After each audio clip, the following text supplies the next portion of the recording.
Ndugu zangu wapendwa, wana Kiwangwa, tunaadhimisha Dominika ya 33 ya mwaka C wa kanisa. Na katika Dominika hii ya 33 ya mwaka C wa kanisa ndipo tunapoadhimisha sakramenti ya kipaimara kwa watoto wetu hawa 9, tukiwa tunamshukuru Mungu kwa makuu anayotutendea katika maisha yetu, kwa zawadi ya sakramenti hii katika parokia yetu, na wakati huo huo tukiendelea kumuomba aendelee kututegemeza kuwa na sisi katika kuboresha parokia yetu, kuboresha kila wakati, kuimarika vile vile katika imani yetu, na kuwa na umoja zaidi na zaidi kama wana Kiwangwa na kama wana Bagamoyo. Tunaendelea kujikabidhi mikononi mwake. Katika tafakari ya neno la Mungu tumeona tuchukue masomo haya ya Dominika hii ya 33 tuweze kuyatafakari, hasa tunapoangalia kwamba mwaka wa kanisa unaelekea ukingoni. Yatusaidie kwa tathmini zaidi ya maisha yetu na wito wetu na ufuasi wetu na wajibu wetu kama Wakristo mbele ya Mungu mwenyewe. Kwa maneno mengine, kuziangalia vizuri dhamiri zetu ambazo zimelelewa Kikristo na ndizo zinazotuongoza katika kuyatenda yale Bwana anayoyataka katika maisha yetu. Yatusaidie masomo haya na kuyaangalia kwa namna pekee yaweze kutulea. Kama tulikuwa tumejisahau, tuweze kuwa karibu sasa, na tuweze kuwa macho na kuendelea kufanya vizuri katika wito wetu na katika ufuasi wetu kwa uaminifu mkubwa. Mambo makuu matatu tutayaona katika masomo yetu haya tuliyosikia leo. Jambo la kwanza ambalo tunalikuta katika somo la kwanza na somo la Injili ya leo, sasa siku itakuja. Siku itakuja. Siku gani hiyo? Ni siku ya Bwana. Siku ya Bwana itakuja. Sasa tunapoiangalia siku ya Bwana, tunaiangalia kwa namna pekee kwamba kwanza ni Dominika. Leo ni siku ya Bwana. Kila mmoja wetu amejiandaa kutoka nyumbani kwa ajili ya siku ya Bwana, kumwabudu, kumsifu, kumtukuza na kuwa na utulivu, kumsikiliza anatuambia nini katika dhamiri zetu na katika maisha yetu. Ni siku ya Bwana. Kwa Dominika ni siku ya Bwana. Ndio maana inaitwa Dominika, siku ya Bwana, ambayo ni muhimu sana kwetu kama waumini, kama Wakristo. Siku inakuja, tunaisubiria kuanzia Jumatatu, Jumanne, Jumatano, Alhamisi, Ijumaa, Jumamosi, Jumapili. Dominika, siku ya Bwana, kwa sababu tunajiandaa kwanza kiroho na kimwili ili tukampokee Bwana siku hiyo yake, ili tukashinde naye, ili tumuombe atusaidie daima katika maisha yetu. Kwa siku inakuja, siku ya Bwana. Lakini vile vile siku ya Bwana inakuja, siku hiyo ya Bwana katika nyakati za mwisho. Hakuna ambaye anaweza akasema ataishi milele hapa duniani. Na kwa sababu hiyo tunaangalia mbele. Nitakufa mimi. Lakini nakufa katika hali gani? Katika ulevi, nakufa katika ugomvi, fitina, mzaha, dharau, kiburi. Na waonaje wenzangu? Na kwa sababu hiyo lazima niangalie ninavyojiandaa katika siku ya Bwana inayonijia sasa, ninapoenda kumlaki Bwana wangu ninapoenda kukutana na huyu hakimu mwenye haki, na kuwa katika hali gani? Hii ambayo inabidi tujiangalie. Ndio maana katika Injili tunatahadharishwa, jihadharini, kuna mwisho. Jihadharini, kuna mwisho. Mwisho wa kila kitu. Hatuvae nguo ngani nzuri ya kupendeza. Unapokufa utasema naomba mnizike na hii nguo. Chamana tu utaona tu usamaria wa watu wale ndio watakao kuvisha. Unaweza ukawa unaenda kuoga huko ndio ukaanguka bafuni. Wasamaria ndio watakuja kukusitiri, kukuvalisha nguo. Ndio watakao kusema kwamba sasa saa hizi tumvalishe kwa mtindo huu. Lakini sio wewe utakayesema. Utayaacha yote.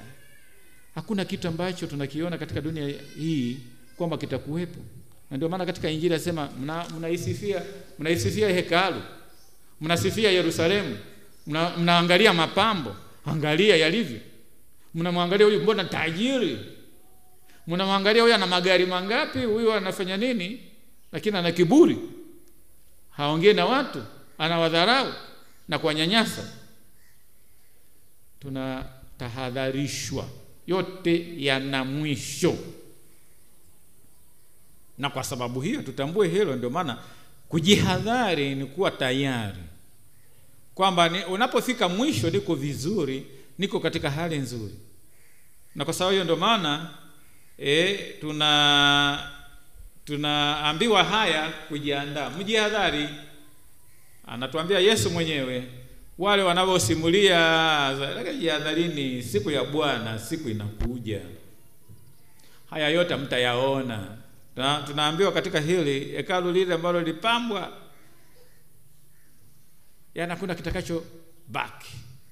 Liwe jiwe, liwe nini, vyote vitabomolewa. Ni utabiri ambao anautoa Yesu. Ni ule ambao ulitimia kwamba hekalu la Yerusalemu lilibomolewa wakati wa utawala wa Rumi. Lakini sisi tunaangalia sasa kubomolewa kwa mambo yote ya ulimwengu huu ambayo yote ni ya kupita. Na wakati huo kama wafuasi kujiandaa kuangalia kwamba wakati huo nyuma ya uharibifu huu, nyuma ya yote yatakayoharibika, kuna hali ya kutokumpokea Bwana.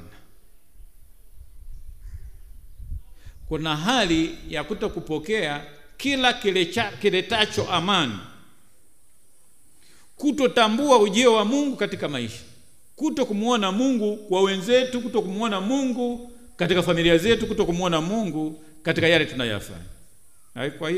Kwa hiyo kufanya mdhaa. Kwa ndio maana tunaambiwa hivyo, tuwe macho, tufahamu hayo.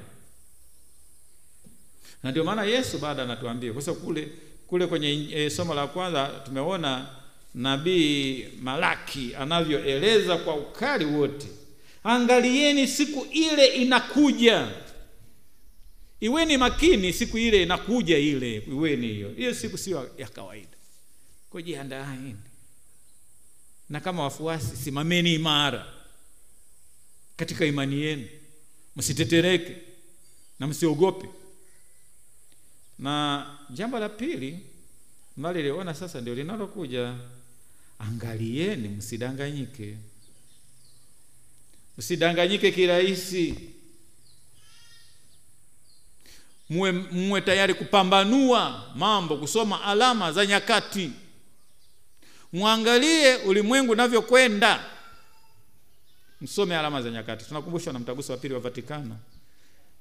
Katika hati yake inaitwa Gaudium et Spes, lakini ni hati ambayo inaelezea uhusiano uliopo kati ya kanisa na ulimwengu wa kisasa, wa ulimwengu wa leo.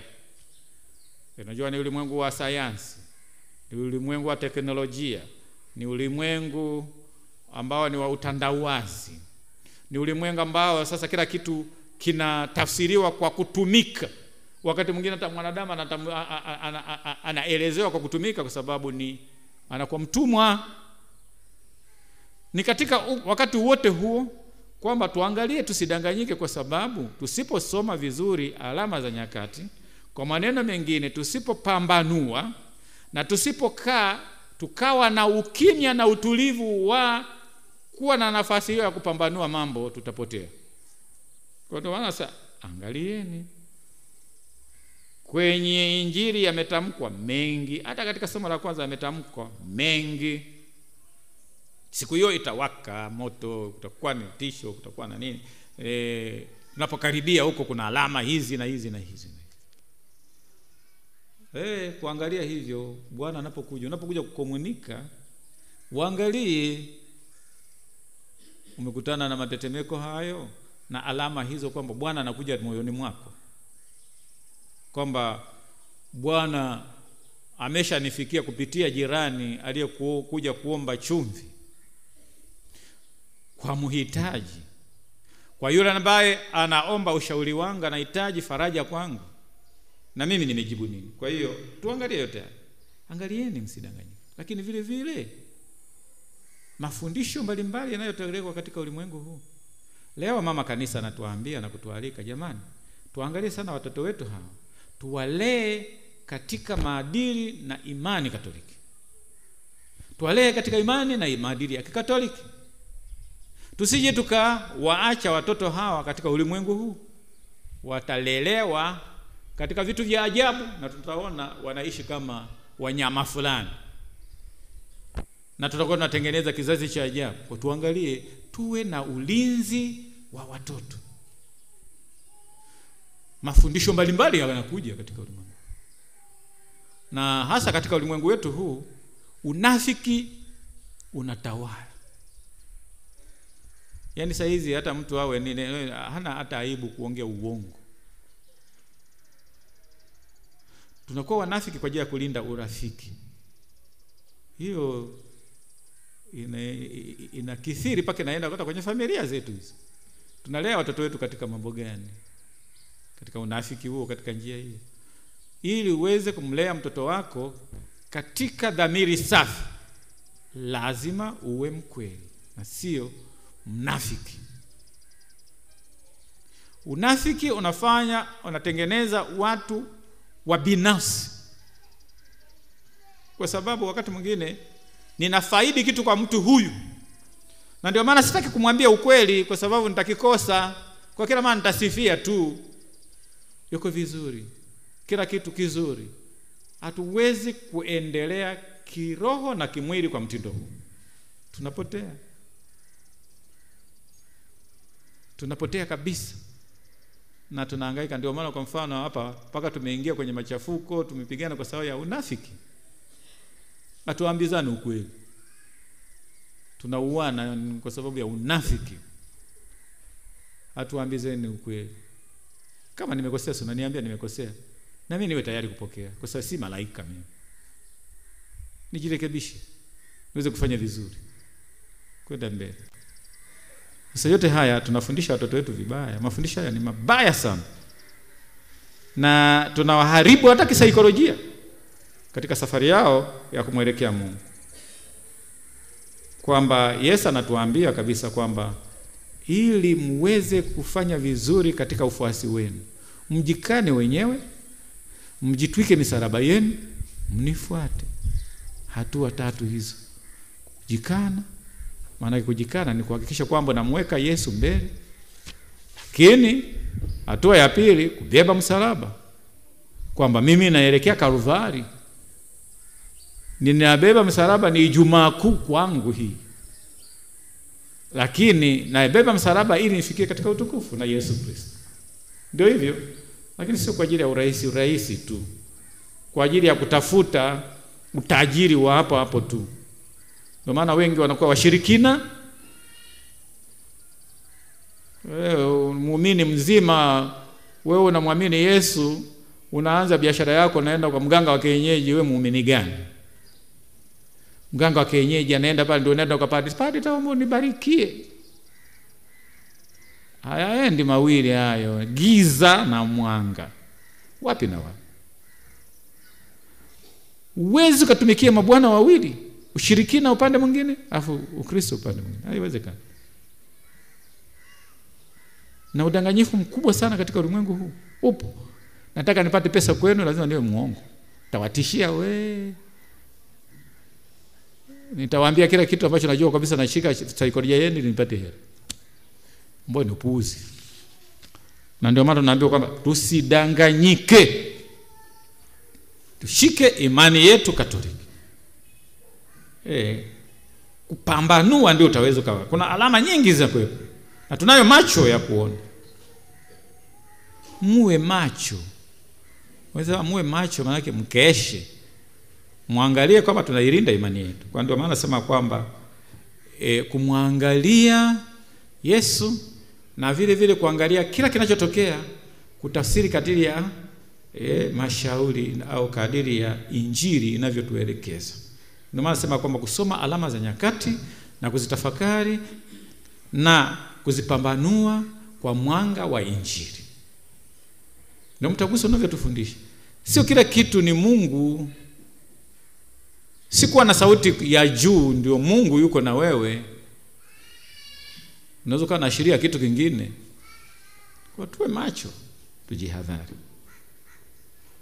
Tunahitaji kuweza kuwa na nguvu na vile vile utulivu kwa yote yanayotokea haya. Kupambanua. Yule anayepambanua kwa utulivu atatumia hekima yake. Ataona, atapima, ndipo atakapoamua. Sio kukurupuka. Matokeo yake anakurupusha, anaingia katika imani ambayo si ya kwake. Na ndio maana ulimwengu wa leo umejaa kitu kinaitwa kwa Kiingereza sawa syncretism. Yaani leo uko na mtu hapa, ani kesho, bahati nzuri tuna vyombo vya habari leo hii, tuna ambavyo vinachukua mambo mengi na kurusha.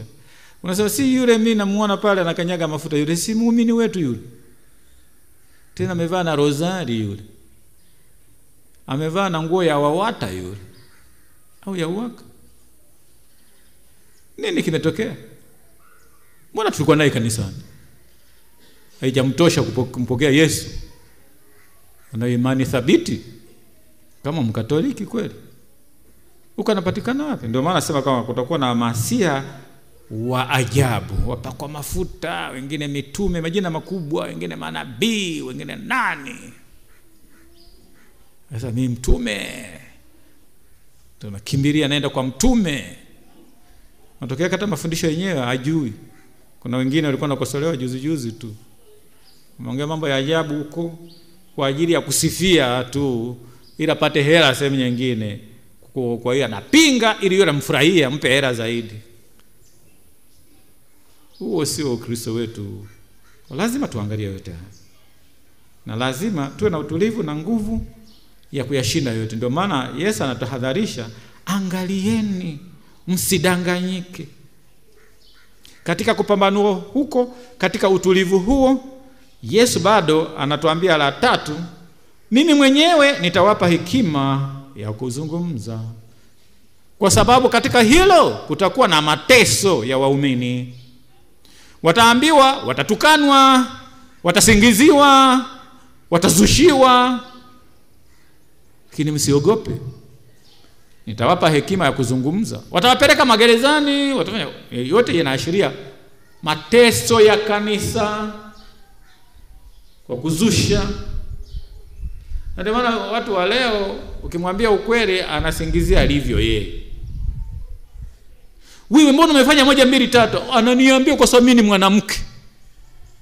Sio kwa sababu ni mwanamke, umekosa. Nakwambia wewe kama binadamu sio kama mwanamke. Tunahitaji kuishi 1 2 3. Au ni kiongozi, umekuwa kiongozi mwanamke, kwa hiyo unaanza kulilia wanawake wako. Unatusaidia nini sisi wanawake? Sisi tunaangalia kazi unayofanya. Kama umekuwa mbunge mwanamke, basi tunaangalia, tunaongea na mbunge. Na tunataka mbunge afanye 1 2 3. Sisifanye kisingizio cha wanawake kwamba wananionea kwa sababu mimi mwanamke. Sio kwa sababu wewe mwanamke, hapana, ila kwa sababu ya wadhifa wako. Tenda inavyotakiwa na wajibika kadiri inavyotakiwa maadili ya kazi yako. Na wengine wanakimbilia kwenye mambo ya udini, vitu kama hivyo, kwa ajili kusingizia. Kwani tunasingizia? Kwani tukimbilia huko? Anasema hivi kwa sababu anamsema huyu kwa sababu si wa imani yake. Na amekuambia mawazo yangu ni sio mawazo yako. Kwa lazima tuangalie yote. Lazima tuangalie haya. Ndio maana sawa kwamba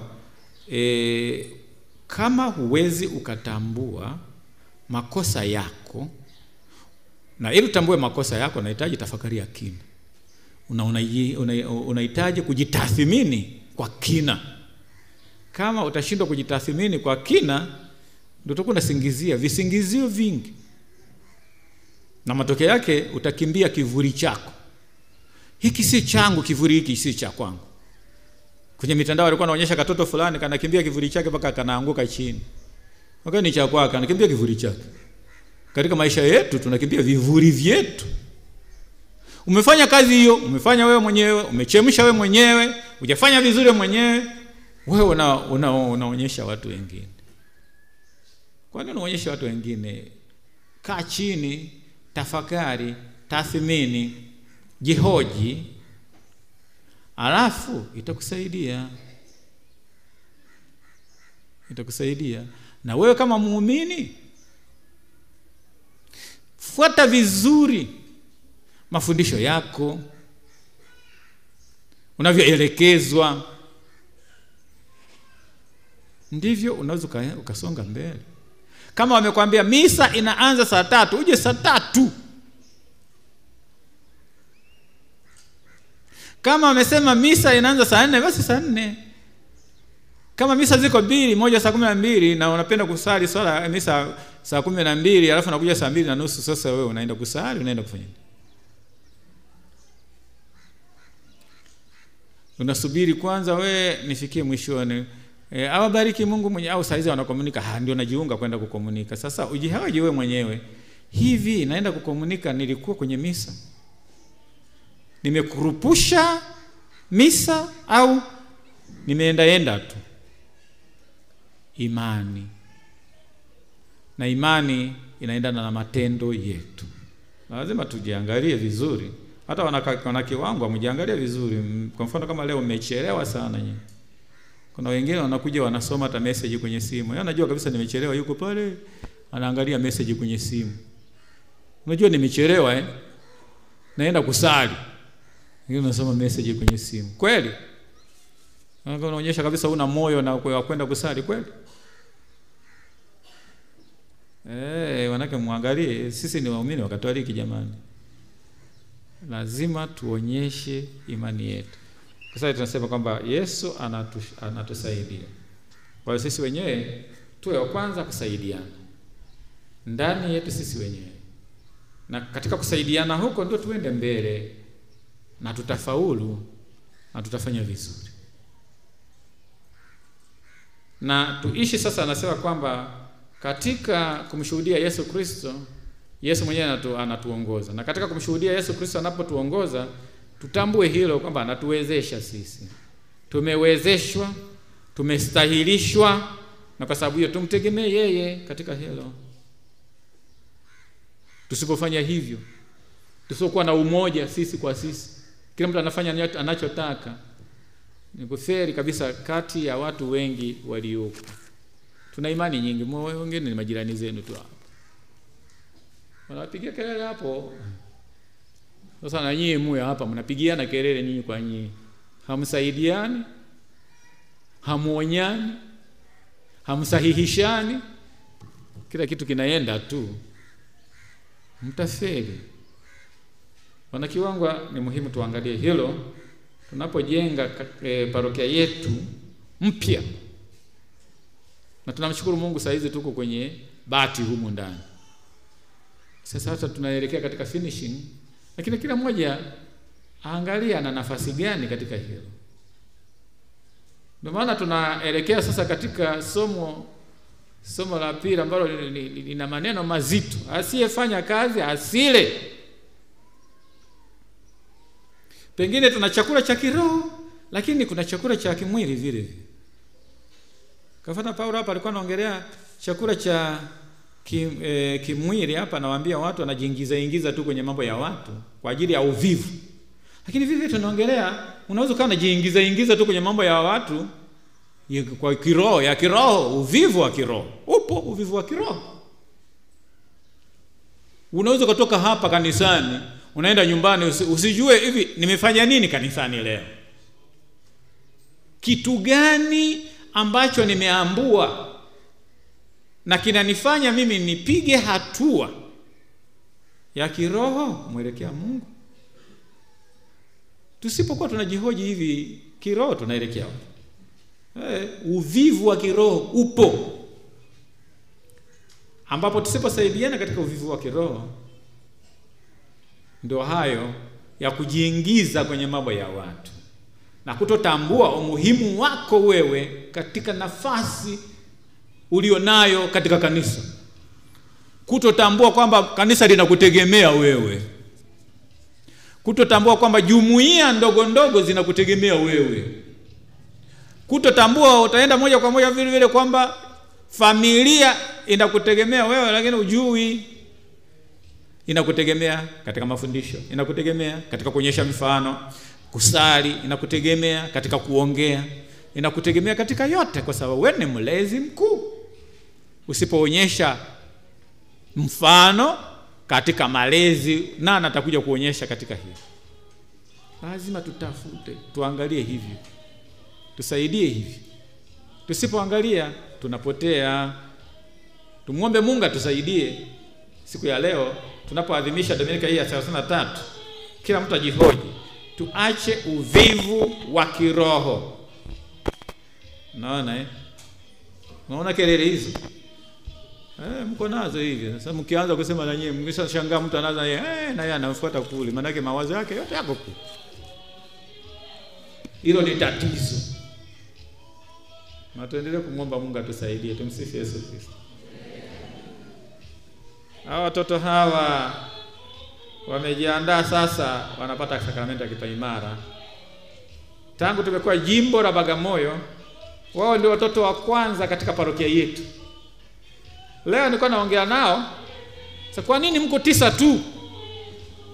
Ina maana uzazi huku haupo tena? Wewe mna vigango vingi nyie, Mwetemo si wapi mpaka huko Fukayosi. Kwa nini wako 9 tu? Sasa katekisa katetea akasema kwamba unajua walipata mwaka jana. Kila mwaka inabidi kuwe na kipaimara. Hawa wanatoka wanaingia wengine, hawa wanatoka wengine wanaingia. Ni muhimu sana. Sawa jamani? Tufanye hivyo. Tena nyinyi mna bahati, tena mna masista huku. Hawa Fukayosi ngoja naambia jamani, Fukayosi msipokazana na masista hawa waonyeshe wanapoishi hao, uendelee kwa parokia. Nilikuwa na challenge hata wa masista hawa, nawaambieni huko mnakoishi huko kuwe parokia. Sawa jamani? Kuwe parokia huko. Kulea vigango hivi si viishie tu kuwa vigango, viwe parokia. Sawa Tumsifu Yesu Kristo.